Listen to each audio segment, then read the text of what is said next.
Jumpa lagi dengan saya Bang Jaja dari tipspajak.com dan Tips Pajak Media. Kali ini kita akan membahas bagaimana cara melaporkan SPT tahunan untuk pedagang kebutuhan pokok yang omsetnya di atas 4,8 miliar dalam setahun. Untuk video sebelumnya adalah cara menghitungnya, dan video kali ini adalah cara melaporkannya di SPT tahunan ya. Oh ya, video ini sebetulnya tidak juga berlaku juga untuk pedagang-pedagang lain yang omsetnya di atas 4,8 miliar ya. Juga berlaku sebenarnya video ini. Jadi untuk para pedagang yang omsetnya di atas 4,8 miliar juga berlaku. Bedanya adalah hanya jika barang jualannya itu bukan barang kebutuhan pokok, tentunya harus memungut PPh-nya. Tapi karena ini SPT tahunan PPh, jadi hampir sama ya ini nanti ya. Bersama karena hanya ini aspek PPh-nya.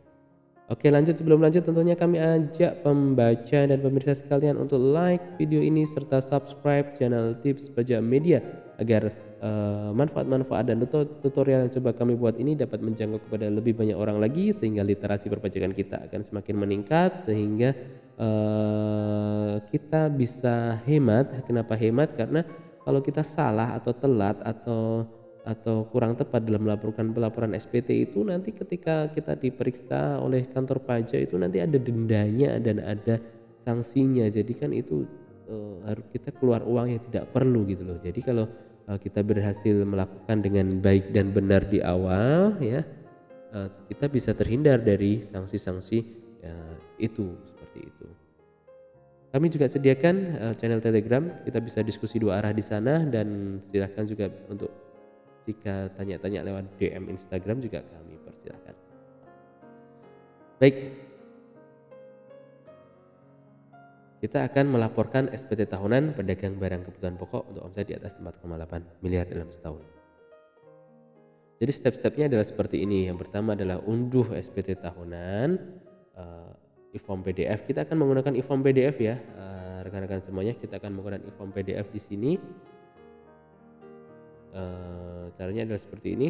Form PDF nanti kita secara garis besar adalah kita login di DJP Online, kemudian kita akan klik lapor, pilih e-form PDF, lalu download file e-form PDF, dan berikutnya adalah mengisi SPT hasil download e-form PDF-nya ya. Kita berikutnya adalah mengisi SPT hasil download, di mana stepnya adalah kita isi daftar keluarga yang jadi tanggungan, kita isi daftar utang, daftar harta, kemudian isi penghasilan yang dikenakan PPh final, penghasilan yang bukan merupakan PPh final, isikan kredit pajak jika kita punya kredit pajak, kemudian isikan penghasilan neto dan isi halaman induk, serta upload laporan keuangan dan submit. Oke, langsung ya kita menuju ke step pertama, yaitu unduh SPT tahunan e-form PDF di DJP Online ya. Oke, ini kami kasih tampilan live-nya. Baik pemirsa dan rekan-rekan, ini adalah tampilan live-nya ya, tampilan live. Ini tampilan live untuk DJP Online ya. Jadi ini kan tadi dibahas nih, bagaimana cara mengunduh SPT tahunan e-form PDF di DJP Online. Oke, jadi yang pertama kita akan perlu login di DJP Online di sini ya, login DJP Online. Kita akan login di sini. Bang, bagaimana jika ini pertama kalinya nih, saya belum punya nih. Nah, jika belum punya pertama kali, maka kita perlu belum registrasi di sini ya. Kita klik belum registrasi. Kita klik di sini jika belum punya akun. Masukkan NPWP, lalu ini masukkan juga EVIN-nya. Nah, EVIN apa ini EVIN? EVIN adalah Electronic Filing Identification Number. Jadi ini adalah jika belum punya EVIN, untuk pertama sekalinya Anda perlu melakukan permohonan EVIN ke kantor pajak. Jadi masih harus berhubungan dulu nih sama kantor pajak nih untuk pengajuan permohonan EVIN. Ada di video di bawah ya untuk pengajuan permohonan EVIN-nya.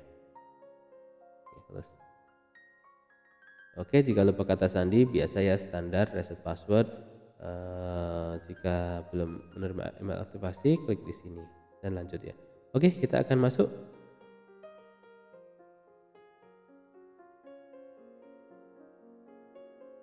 HN3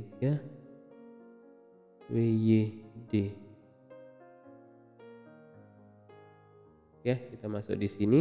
Jadi langkah pertama adalah kita perlu lapor. Kita klik lapor di sini. Nah, lapor di sini, kemudian kita klik di sini e-form PDF ya. Nah, kita klik e-form PDF, lalu kita klik buat SPT dan pilih tahun pajaknya. Ini ya, kalau kasus Pak Jaja tadi, oh ya, ini harusnya normal ya. Tapi karena ini akun ini sudah pernah normal, jika kita klik maka nggak bisa nih, kita cek aja. Nah, nggak bisa karena ini sudah pernah lapor ya. Jadi kita klik pembetulan karena untuk akun yang udah normal, untuk akun yang udah pernah lapor SPT. Tapi kan ini belum, jika belum pernah maka klik normal ya rekan-rekan. Klik normal di sini dan baru klik permintaan. Oke, kita klik permintaan ya.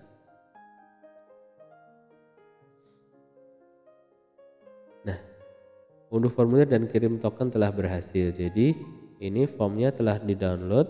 Nanti ada di sini. Oke, silakan ada di sini. Lalu token berhasil, tokennya masuk ke email. Token itu digunakan ketika nanti submit di akhir-akhir acara, di akhir pengisian. Oke, seperti itu ya. Langsung kita menuju ke ini ya. Wait. Nah, setelah berhasil terdownload, kita silakan buka di file downloadannya. Oke, silakan dibuka di file downloadnya. Ini adalah contohnya. Ini sudah saya rename ya. Nanti kalau belum di rename tuh defaultnya npwp 1770 sekian ya. Ini langsung silahkan dibuka, nanti diklik kanan, pastikan bukanya klik kanan ya, karena ini hanya bisa dibuka pakai Adobe Reader PDF ya.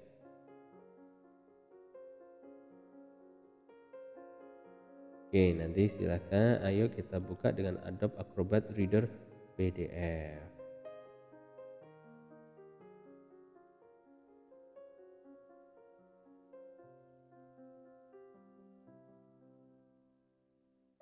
Baik ya, Adobe Reader PDF mana tadi?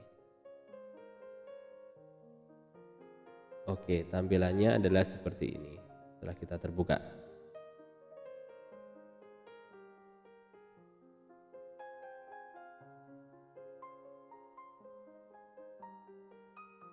Ini login ke DJP online tadi ya, login DJP online. Kita klik tadi, lapor, e-form PDF, ini usaha bebas, e-form SPT tahunan badan, orang pribadi, ini dicek di sini. Diklik di sini ya, pastikan ini. Oh ya, ini karena tadi kan badan, untuk ini yang orang pribadi caranya seperti ini ya. Klik lapor, klik e-form PDF, lalu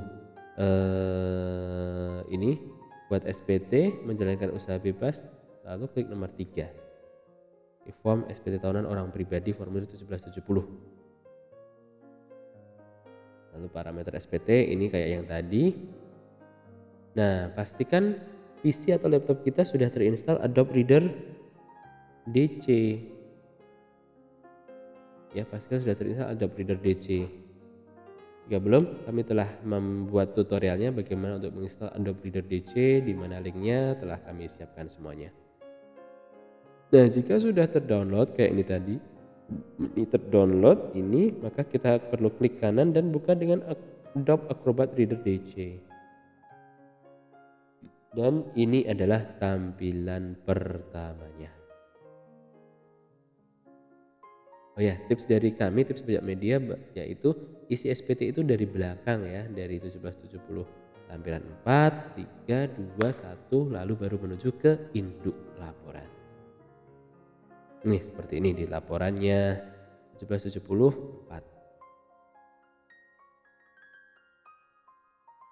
Oke. Nah, nanti halaman pertama kita akan masuk ke sini, ini kita akan masuk ke. Nah, pastikan, oh ya maaf ini belum diklik, ini harus pakai yang pembukuan ya, karena kita kan pembukuan di atas 4,8 miliar setahun, kita perlu pakai pembukuan ya. Ini diklik di pembukuan, mana sih, kayaknya sudah deh,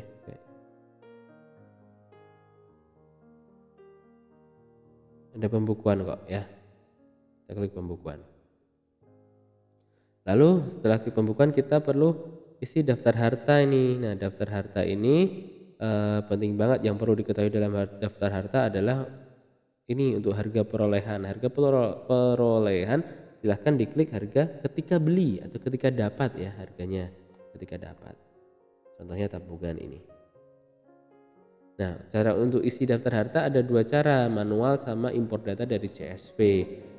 Kalau jumlah hartanya kurang dari 10, saya sarankan pakai manual saja. Jika jumlah harta kita banyak, lebih dari 10, kami sarankan untuk memakai import data harta dari CSV. Ini daftar data seperti ini, akan diisi. Isian daftar harta adalah seperti ini, tabungan. Nanti dipilih jenis hartanya, lalu ditulis nama hartanya, harganya berapa, dan keterangan diisi bank atau detail yang lain.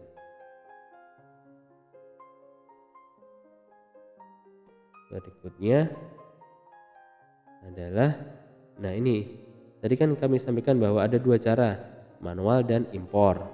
Manual kurang dari 10 kami sarankan untuk manual, ngetik satu-satu gitu ya. Kalau yang lebih dari 10 kami sarankan untuk impor data dari CSV. Nah, bagaimana cara impor data harta dari SPT tahunan? Nah, yang pertama adalah kita kunjungi link ini. Kita perlu kunjungi link ini, dilihat baik-baik ya, pajak.go.id /laman e-form PDF. Nanti kita klik ini, orang pribadi 1770, format dan contoh pengisiannya, kita klik unduh. Nah, kita klik unduh, munculnya di sini nanti contoh CSV SPT 1770 ya. Nah, bagaimana cara impor data? Nah, kami telah membuat tutorialnya nih, seperti ini cara impor data.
Ya, pemirsa, itu tadi tutorial impor data harta di SPT tahunan. Nah, sekali lagi namun jika data harta kita kurang dari 10 record, 10 baris, maka saya sarankan pakai manual saja ya. Nah, berikutnya ini udah ya.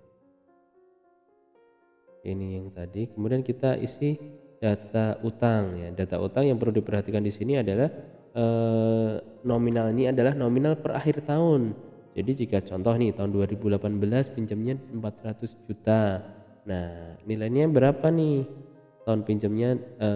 Pinjamnya 400 juta, lalu tahun akhir 2020 tinggal 200 juta. Maka yang kita tulis adalah nilai sisanya atau 200 juta itu tadi ya. Itu. Isi data keluarga biasa ya. Nah, ini dia. Jadi di SPT 1770 ini ya, kita perlu mengklik pembukuan. Ini wajib ya, wajib diklik di sini pembukuan, karena jika tidak nanti defaultnya sih pencatatan. Namun jika nggak diklik pembukuan, nanti setelah kita isi nanti nggak masuk ke depannya. Jadi pastikan diklik pembukuan dulu. Halaman 4 adalah itu tadi, mengisi data harta, utang, dan anggota keluarga. Berikutnya kita akan dibawa ke 1773 halaman 3 ya. 1770 lampiran 3, mohon maaf. Yang berisi penghasilan yang dikenakan PPh final dan atau bersifat final, lalu tidak termasuk objek pajak, lalu penghasilan istri atau suami yang dikenakan pajak secara terpisah. Nah, ini isinya dari formulir ini, lampiran induk 3 ini. Ini isinya. Jadi ini nomor 1, bunga deposito tabungan. Nah, jika kita punya deposito, punya tabungan, maka bunganya itu kan sudah dipotong PPh. Nanti silahkan dimasukkan di sini nih. Masukkan di sini dan PPh totalnya berapa. Lalu jika obligasi di sini. Lalu ini jika penjualan saham di bursa efek, silahkan dituangkan di sini. Lalu untuk hadiah undian, silahkan tuangkan di sini. Lalu pesangon, tunjangan hari tua dan tebusan.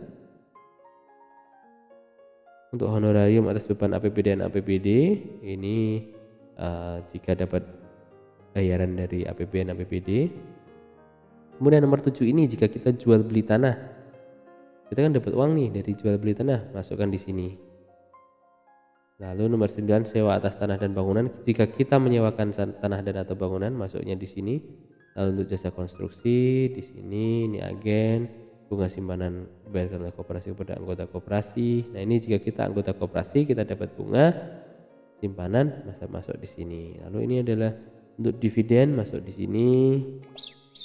Berikutnya penghasilan istri satu pemberi kerja di sini, dan ini penghasilan lain yang dikenakan pajak final, ini yang 0,5% tadi, masuknya di sini.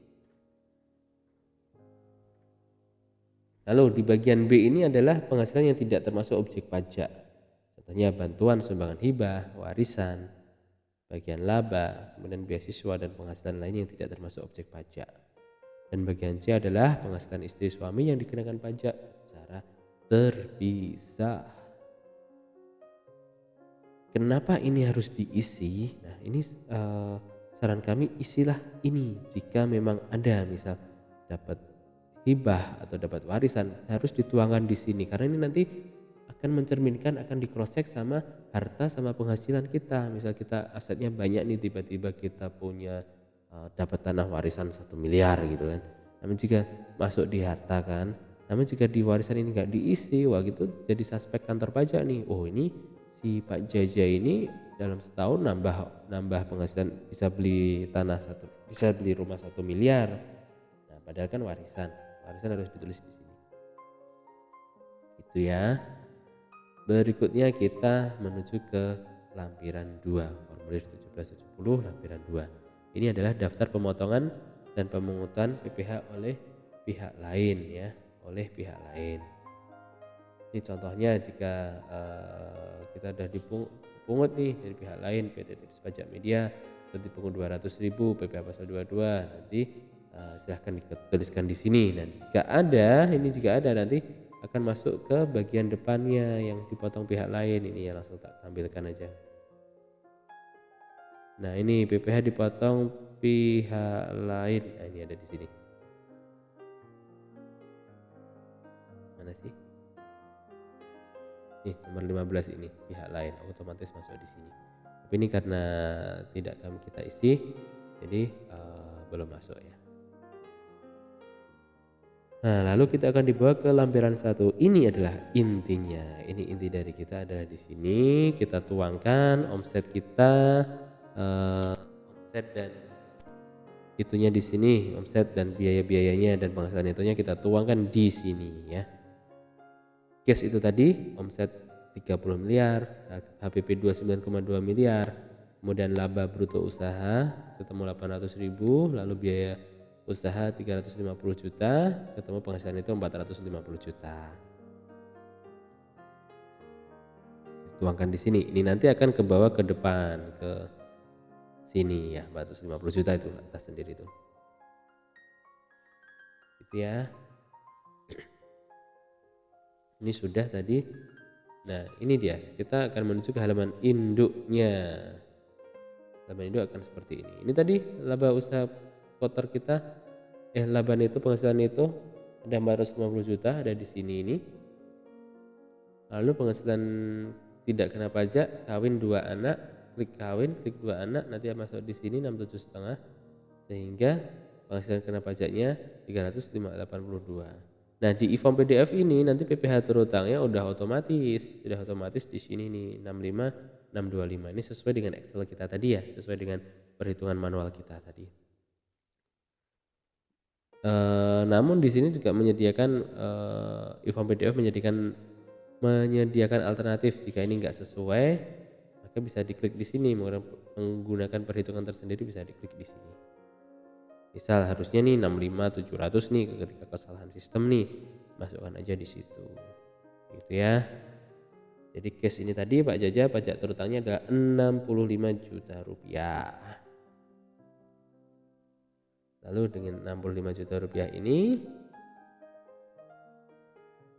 oke, alurnya ke sini. 65 juta rupiah ini kan jika ada sudah dipotong pihak lain, masukkan di halaman 15. Tentunya akan mengurangi 65 juta rupiah ini.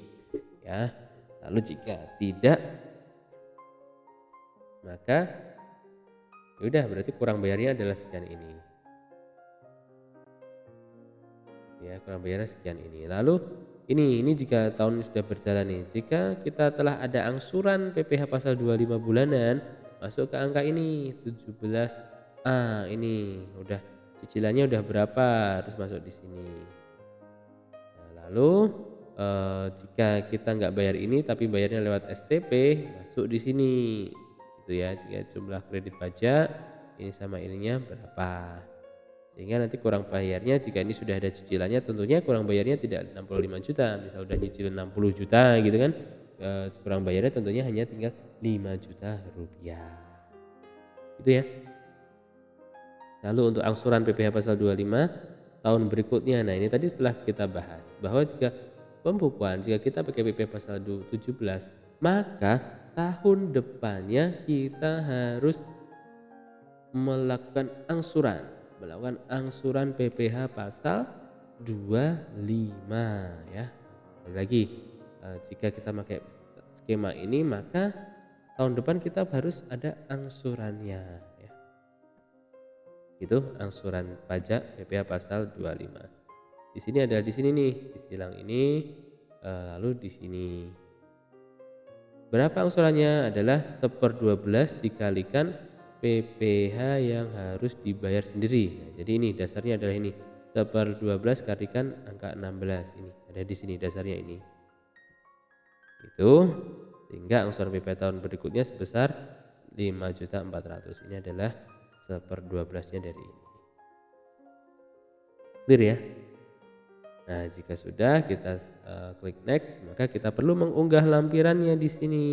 Lampiran laporan keuangan harus diunggah di sini yang sudah ditandatangani untuk PDF. Dan setelah itu masukkan token dan akan keluar bukti penerimaan elektroniknya seperti ini di email kita. dan selesai. Seperti itu adalah cara untuk menuangkan ke dalam SPT tahunan.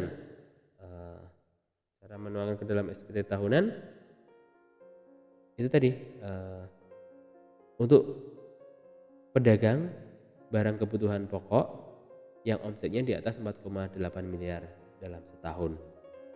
Kami tambahkan sebetulnya juga ini berlaku juga untuk seluruhnya ya, untuk tidak hanya kebutuhan pokok namun seluruhnya. Bedanya kan hanya di PPN dan ini seperti tahunan PPH, jadi tetap masuk di sini.